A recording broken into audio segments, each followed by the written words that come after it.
எல்லோருக்கும் வணக்கம். நாடு எங்க போகுதுன்னு தெரியல.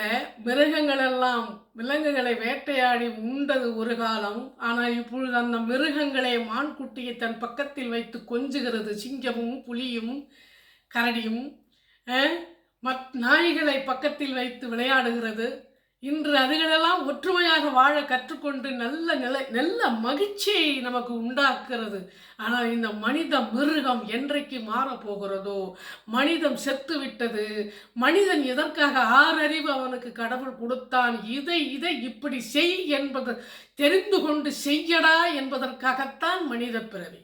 ஓடி விளையாடு பாப்பா, ஓய்ந்திருக்கால் ஆகாது பாப்பா, கூடி விளையாடு பாப்பா, குழந்தையை வையாரை பாப்பா, பாதகம் செய்வோரை கண்டால் காரி உமிழ்ந்துடடி பாப்பா என்று பாரதியார் பாடிய பாட்டுக்கு விளக்கத்தை தெரிந்து கொண்டு குழந்தைகளே கொஞ்சம் தைரியமாக தன்னம்பிக்கையோடு பிறர் கூப்பிடும் பொழுது எங்கும் செல்லாமல் எதிர்த்து நின்று தன் வீட்டில் வந்து சேருங்கள்.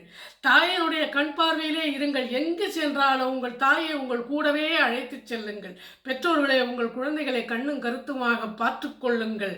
எவ்வளவு கஷ்டப்பட்டு சுமந்து பெற்று எந்தெந்த கனவு கண்டிருப்பீர்களோ அந்த கனவுகள் ஒரு நொடி பொழுதில் சிதைத்து விடுகிறான் இந்த மனித மிருகம்.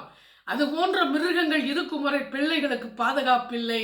பெற்றோர்களே, நீங்கள் பக்கத்தில் அந்த குழந்தை தன்னை தற்காத்து கொள்ளுகிற நேரம் வரும் வரை நீங்கள் எங்கு சென்றாலும் குழந்தையோடு இருப்பது நன்மை தரும்.